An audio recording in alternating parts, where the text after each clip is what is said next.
నమస్తే, welcome to Bharati TV. నేను బాపయ్య. సంగారెడ్డిలో ఆర్సీపురంలోని ఒక ఆలయంలో ఒక దౌర్భాగ్యపు ఘటన చోటు చేసుకుంది.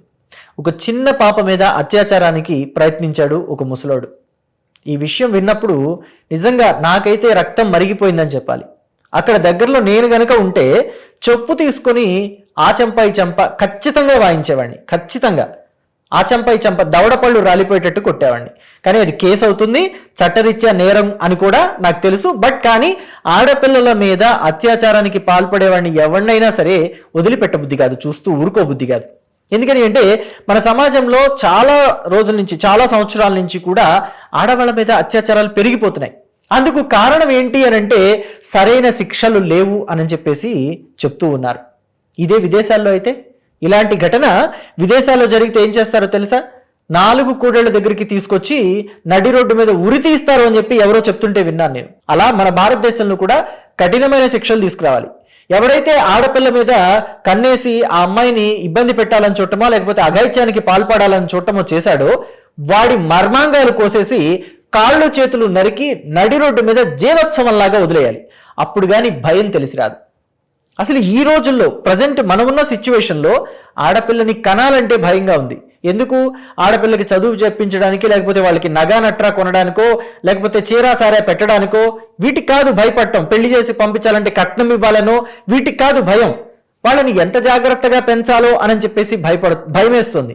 ఎందుకని అంటే నెలల ఆడపిల్ల మీద కూడా, నెలల వయసున్న ఆడపిల్ల అంటే 9 నెలలు 10 నెలల వయసున్న ఆడపిల్ల మీద కూడా అత్యాచారానికి పాల్పడ్డ ఘటనలు మన భారతదేశంలో ఉన్నాయి. సో అందుకని భయంగా ఉంది. అసలు నెలల దగ్గర నుంచి కూడా చాలా జాగ్రత్తగా పెంచుకుంటూ రావాలి. స్కూల్కి పంపించాలంటే భయం, స్కూల్ నుంచి ఎలా వస్తుందా అనే భయం, కాలేజీకి పంపించాలంటే భయం, జాగ్రత్తగా తిరిగి వస్తుందా రాదా అని భయం. ఇన్ని భయాల మధ్య ఆడపిల్లని పెంచాలంటే అసలు కుదరదు. కాబట్టి ఇన్ని భయాలు తొలగిపోవాలంటే మార్గం ఒక్కటే. భారత శిక్షా స్మృతిలో శిక్షలు కఠినంగా ఉండాలి. ఆడపిల్ల మీద చెయ్యి వెయ్యాలంటే నరాలు వణికిపోవాలి. చెయ్యి వెయ్యాలంటే అసలు 1కి 100 సార్లు ఆలోచించుకోవాలి.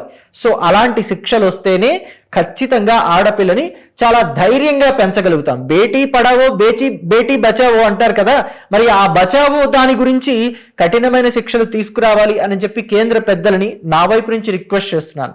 కేంద్రంలో ఉన్న పెద్దలు ఇలాంటి ఘటనలు వాళ్ళ కళ్ళతో వాళ్ళు చూస్తే ఖచ్చితంగా మార్పులు వస్తాయనే ఫీలింగ్ అయితే నాకు కలుగుతుంది. ఒక్కసారి ఆ వీడియో ప్లే చేయండి.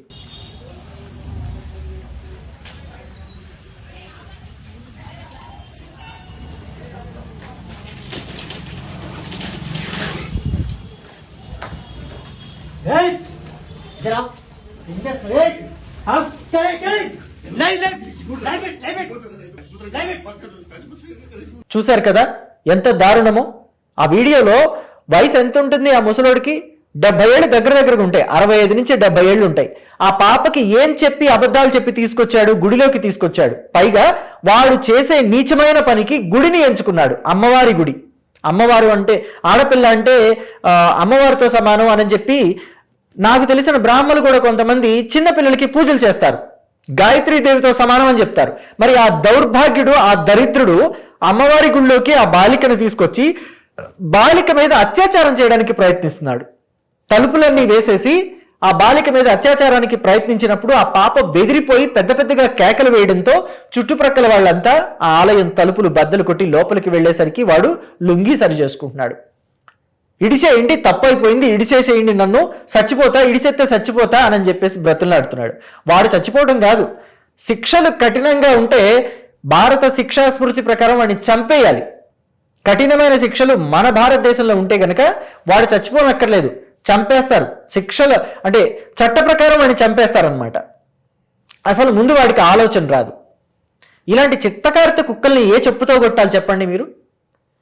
ముందు అసలు నేను కుక్కలకి సారీ చెప్తున్నాను. ఎందుకంటే కుక్కలు కూడా తిడతాయి, అరే మాతో పోలుస్తున్నాం ఎందుకురా వాళ్ళని, మేమే చిత్తకారితలో మా తిప్పలు మేము పడతాము, వీళ్ళు అలా కాదే, రేయి ఉండదు, పగలుండదు, లేకపోతే చలికాలం ఉండదు, వానాకాలం ఉండదు, ఎండాకాలం ఉండదు, 24 గంటలు ఇదే పని. ఎవరు దొరుకుతారో ఆడపిల్లలు వాళ్ళ మీద అత్యాచారం చేసి ఆ కామ కోరికలు తీర్చుకుందామని చెప్పేసి ప్రయత్నం చేస్తూ ఉంటారు. మాతో ఎలా పోలుస్తావురా వాళ్ళని అని చెప్పి కుక్కలు కూడా నన్ను తిడతాయి, చిత్తకార్తె కుక్క అని వీళ్ళని పోల్చానంటే. సో కాబట్టి వీళ్ళకి ఎలాంటి శిక్షలు పడితే మార్పు వస్తుంది అనేది మీరు కమెంట్ బాక్స్లో చెప్పండి. ఈ ఘటన సంగారెడ్డిలోని ఆర్సీపురంలో జరిగింది. మళ్ళీ చెప్తున్నాను, ఈ ఘటన సంగారెడ్డిలోని ఆర్సీపురంలోని అమ్మవారి ఆలయంలో జరిగింది.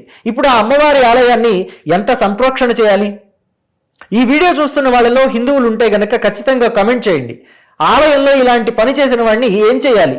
అసలు అమ్మవారి స్వరూపం ఆడపిల్ల, పైగా ఆ అమ్మాయిని తీసుకువెళ్ళి అమ్మవారి ఆలయంలో గర్భగుడిలోనే అత్యాచారానికి ఒడిగట్టాడంటే ఆ ఆలయాన్ని ఎంత సంప్రోక్షణ చేసుకోవాలి శాస్త్రాల ప్రకారం? అలాగే వాడిని ఏం చేయాలి? వీటన్నిటిని కూడా కమెంట్ బాక్స్లో తెలియచేయండి. Thank you.